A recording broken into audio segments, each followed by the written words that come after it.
Welcome to Beyond Your Balance Sheet from the Sedora Group of Steward Partners Global Advisory. I'm Laura Canoy. Beyond Your Balance Sheet examines those aspects of our lives beyond our finances through conversations about well-being, whether our own physical and mental health or the health of our relationships at work, at home, out in the community. The Sedora Group sponsors this program to help clients achieve more fulfilling lives, both financially and personally. In this episode of Beyond Your Balance Sheet, we'll talk about what's been called the epidemic of anxiety in our culture. And here's the good news: how to retrain our thinking to tame anxiety. Our guest is Lynn Lyons, licensed clinical social worker, psychotherapist, international speaker, and trainer on the subject of anxiety. Lynn's new book is called The Anxiety Audit. She's co-author of two other books called Anxious Kids, Anxious Parents, and Playing with Anxiety. Lynn is also co-host of the popular podcast, Fuster Clocks. And Lynn, what a treat to have you on Beyond Your Balance Sheet. Thank you very much. Oh, I am delighted to be here, Laura. Thanks for inviting me. So I pulled that term, Lynn, anxiety epidemic, right from the cover of your book. So what does this epidemic look like? Well, what we're seeing is people are experiencing anxiety in all sorts of different ways. We've got people who are dealing with it just sort of on a daily basis. We've also got a lot of significant symptoms that are impairing people's ability to do their jobs, to enjoy their lives. Anxiety, one thing that people don't talk a lot about with anxiety actually is how much it impacts social relationships and social connection. So anxiety doesn't discriminate. We're seeing it across the age groups. We're seeing it in younger kids. We're seeing it certainly in teenagers, young adults, and then older people as well. Well, I definitely want to ask you about the relationship aspect, because I was struck by that in your book, Lynn, and I hadn't thought about that, how anxiety affects your relationships with other people. But first, is this recent? Is this because of the pandemic, or has this been going on for a long time? It's certainly been going on for a long time. So I've been doing this job for a long time. And prior, I would say within the last 10 years, probably, we really started seeing an uptick. When the pandemic hit, the numbers of anxiety and depression were definitely on an incline. The pandemic didn't help. And what's really happened is the pandemic exacerbated or amplified things that if we were going to make an environment in which anxiety would flourish and depression would flourish, shutting things down, people being socially isolated, people having their routines interrupted. And then the thing that really keeps anxiety going, keeps it powerful, is uncertainty. And Oh, boy, boy. that period of uncertainty, right? So it required an enormous amount of flexibility. We didn't know what was going to happen next. People were disconnected from the routines and the relationships that they were so attached to. So it really just sort of exacerbated things, but it didn't cause it. It just kicked it up another gear. Well, that's interesting. So what about sort of the social media, everything, everywhere, all at once, to quote the movie, that sort of culture that we're in now, Lynn, where, we have technology coming at us all the time. We have messages and news and information coming at us all the time. How does that affect sort of cultural or societal anxiety? Well, it affects it a lot. We are not designed to take in all the information that's available to us. Our brains aren't set up that way. We aren't designed to multitask. We really don't do very well when we've got all sorts of stimulus coming at us at once. So when we have social media, when we have constant influx of information, our sophisticated brains are really not good at processing that. And our primitive brains are really not good at processing that. So not only do we have the quantity of information that is so overwhelming, we also have what is very clearly two things going on with social media. One is that a lot of it is catastrophic. So the language about our mental health, the language about relationships, the language about what's going on in the country is pretty catastrophic. And it's also constant. So there is not a time where a lot of people get a break from it. During our Wow.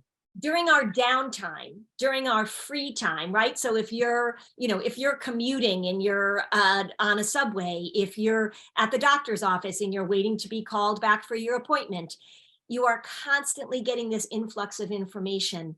And it's really overloading us in a way that's really unprecedented. Oh my gosh. Okay. So a little bit more on that, Lynn. How do you help people even begin to disconnect from that? I'm sure that's an argument that happens in your office. Yes. So if we talk about it, I work with families and I work with a lot of parents, and I'm really very focused on generational cycles and how do we interrupt patterns. One of the things that I've noticed in the last few years is that parents who do such a great job with setting boundaries and making sure that their kids aren't exposed to this or exposed to that, they kind of lose their minds when it comes to smartphones. They suddenly don't know that they can set the same boundaries. They don't know what to do. I think in our culture right now, in our society, parents have to sort of support each other, that we're going to make a move toward not allowing kids to have such access to social media, that we as parents are going to start modeling differently our own usage with technology. One of the things I hear all the time, which is so interesting, is parents will say, well, it really is impossible for my child to not have a smartphone because everybody else does. Right? Right. That's an interesting thing to say, because when you and I grew up, what would our parents say all the time? Oh, look, if he jumped off a bridge, would you jump off a bridge too?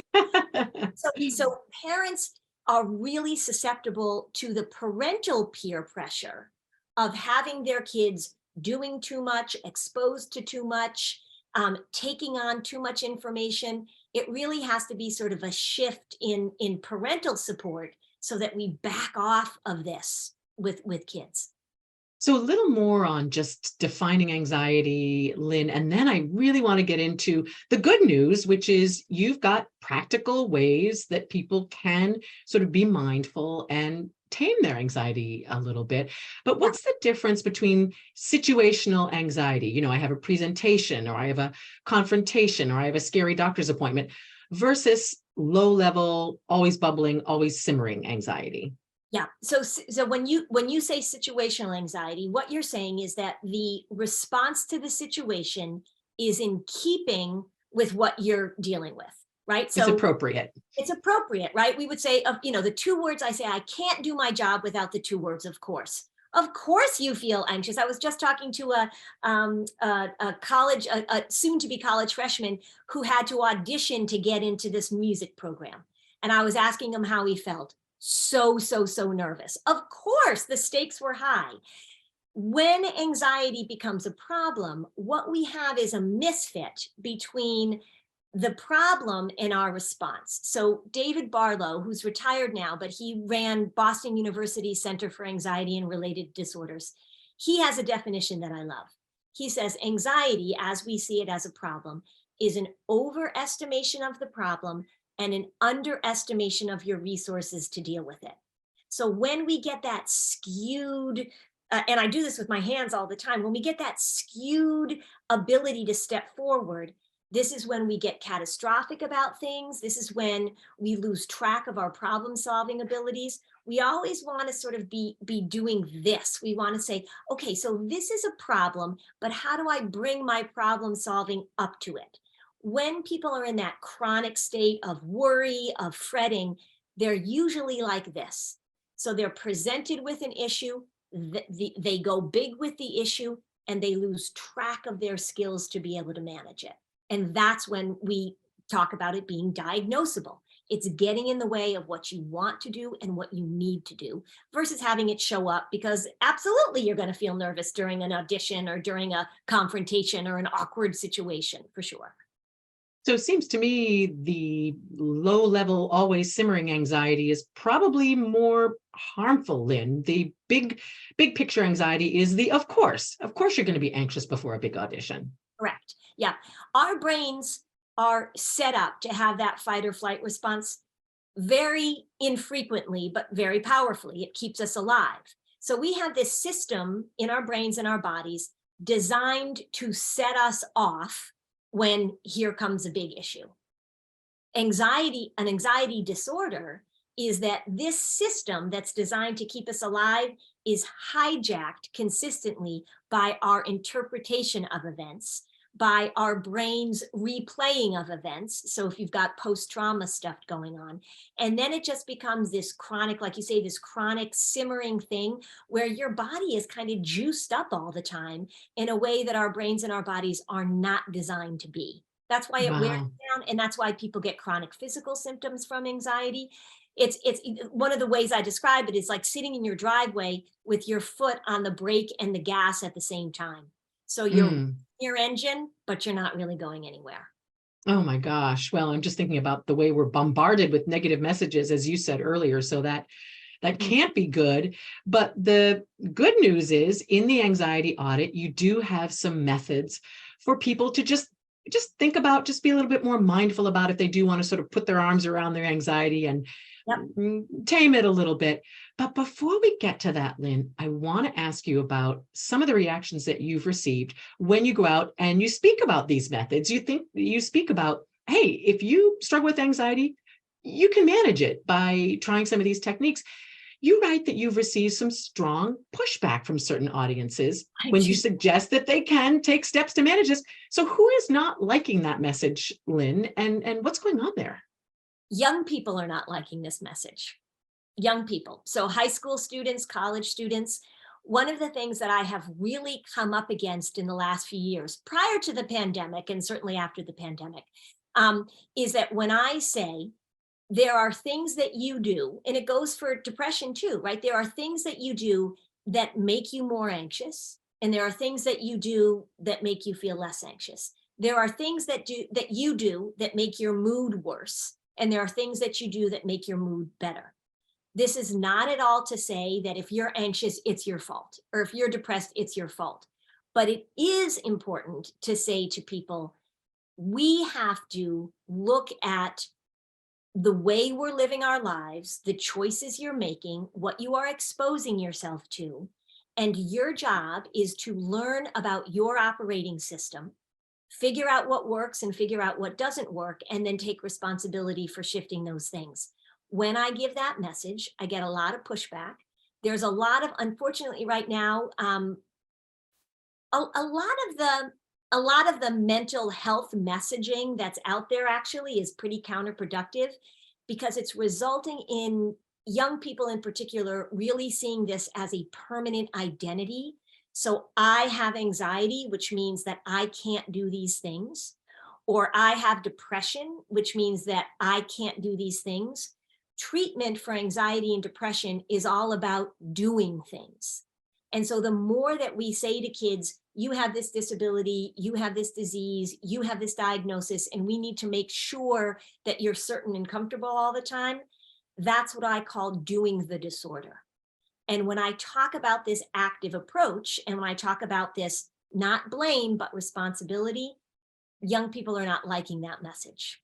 Unfortunately. Wow, Lynn, that's really tough when you're trying to promote a positive message Mhm. of here are some steps you can take. And some of it's not rocket science. We all know, fresh air and exercise can make you feel better. Limiting Yep. your exposure to toxic, news and social media can make you feel better. So it's a pretty basic message. Mhm. How do you work through that with people? Well, I am a big fan of metaphors. I use a lot of metaphors, so I pull out my favorite ones. One of the things I say to young people, if you were walking down the street and you tripped on the curb and you broke your ankle, and then you got your cast off, and then they say go to physical therapy because we've got to strengthen these muscles in your ankle. And the physical therapist said, okay, you can heal from this, but I need you to do these things. You would do it. It is now, maybe, right? It is now your, the physical therapist isn't saying, it's your fault you broke your ankle. How dare you broke your ankle? That means you're weak. The physical therapist is saying, we're at a place in your healing now where I need you to be actively involved. And nobody would dispute that. But when it comes to anxiety, that's the same message that we have to give. Because I wouldn't say to somebody who broke their ankle, you now have broken ankle. I wouldn't say, forevermore you have broken ankle. And we have to make sure that you never walk on any surfaces that might be uneven or tricky to navigate. The goal is to get somebody back into their lives in a way that develops their skills rather than rearranging the environment in order to support the very thing that we don't want to support. So I say this over and over again. One thing we know about anxiety, there are three things about anxiety. It is predictable. We know when it's going to show up. It is redundant. It does the same thing over and over again. And it is persistent. So I have accepted that my role is to help people see how it shows up, to repeat my message, and to recognize that it's going to come back, it's going to come back, it's going to come back. But I think probably one of the biggest challenges that I have right now, Laura, is when I am talking to people out on the road and promoting things, is getting across this message that we are incredibly malleable and that recovery means taking action, not identifying yourself as permanently impaired. And people, I mean, I think some people get it. I do. I don't feel like I'm screaming into the void, but it's a big leap for a lot of young people these days to hear that message. Well, I found it a very positive and encouraging message in the book, that there are steps that you can take. And, people can read the book for all the steps, Lynn, but one of them, I think, that could transfer across all types of anxiety and all types of situations that you write about, Lynn, is to notice the anxiety. Yeah. How does noticing help, and how hard is it to notice? Well, so whenever we're trying to change something, right? So if whatever emotional reaction you're having, so anxiety shows up, remember it's predictable. So we know that anxiety is going to have a certain mantra, a certain approach that it's going to throw at you. When you begin to recognize that the anxiety does the same thing over and over again, regardless of what it's about, right? People really want to get into the particulars of what you're anxious about. That's really not all that meaningful to me.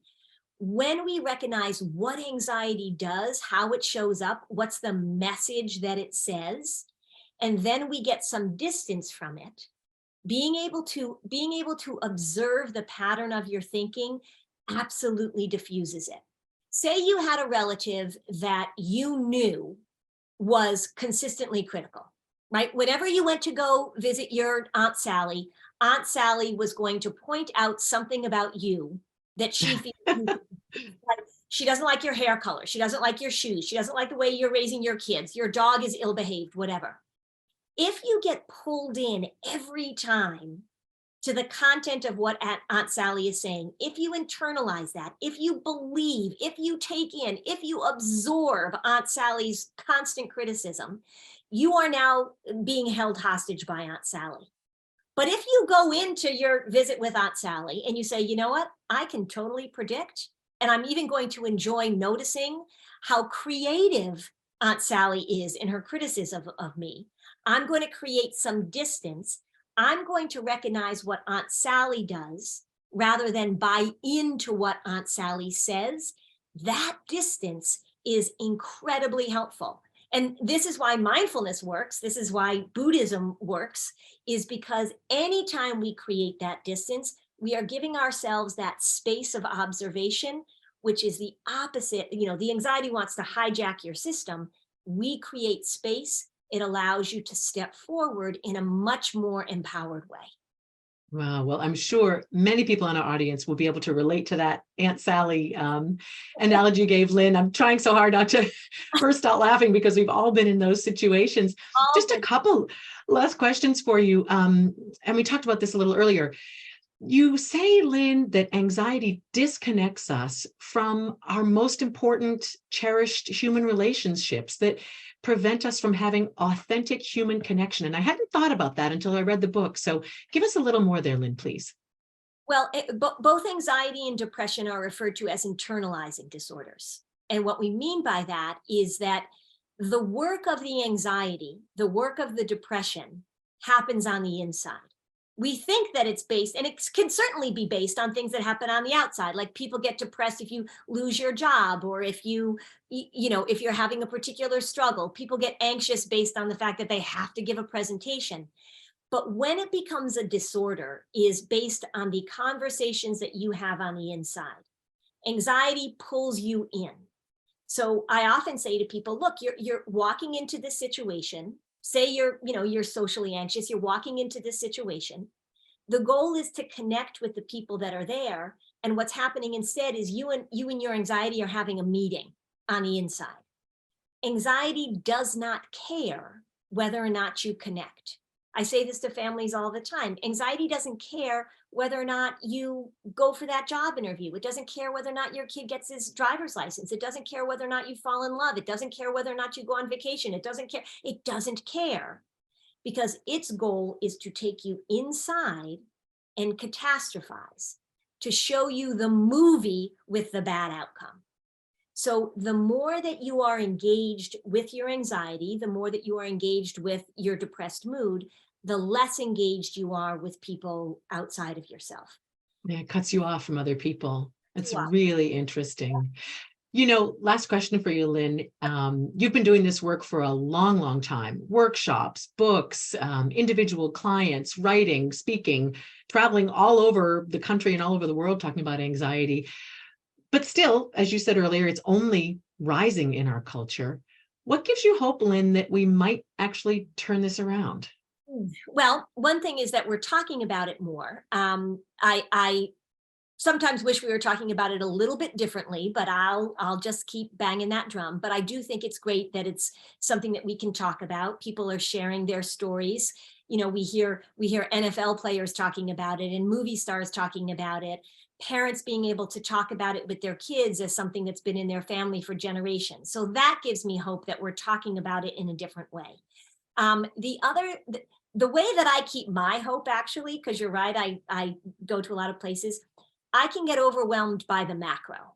When I look at everything that's going on, when I look at the totality of all the things that we're dealing with in so many different realms, I focus on the micro.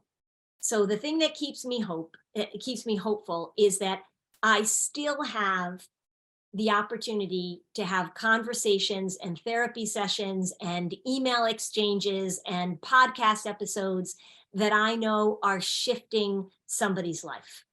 So maybe if I think about how many people are anxious in the United States, that can make me want to go and put my head under my pillow. But if I think about the conversation I had with a mom recently that said she had no idea how powerful her anxiety was, and now she's making sure that she doesn't pass those patterns on to her kids, that keeps me hopeful. So for me, it's really, it's relational. I have a good sense of humor. That also keeps me hopeful. I learn all the time about what I'm capable of and what other people are capable of. I think that keeps me hopeful. I tend to be an optimistic person anyway, which I think is what you want in a therapist. You want somebody who believes in the good of people and the capacity to change. It's hard sometimes, for sure. There are times when I'm like, this is a bad job. But most of the time, it's my connections to other human beings that keeps me hopeful. Yeah. Right. Well, Lynn, congratulations on the new book. And I know you're busy. Thank you very much for taking time out for us today. We really appreciate it. It's my pleasure. Thank you for all of your wonderful questions. That's Lynn Lyons, author, licensed clinical social worker, psychotherapist, international speaker, and trainer on the subject of anxiety. Lynn's most recent book is called The Anxiety Audit. She's also co-host of the popular podcast, Fusterclux. Beyond Your Balance Sheet is sponsored by the Sedora Group of Steward Partners Global Advisory. And I'm Laura Kanoy. Thanks everyone for being with us.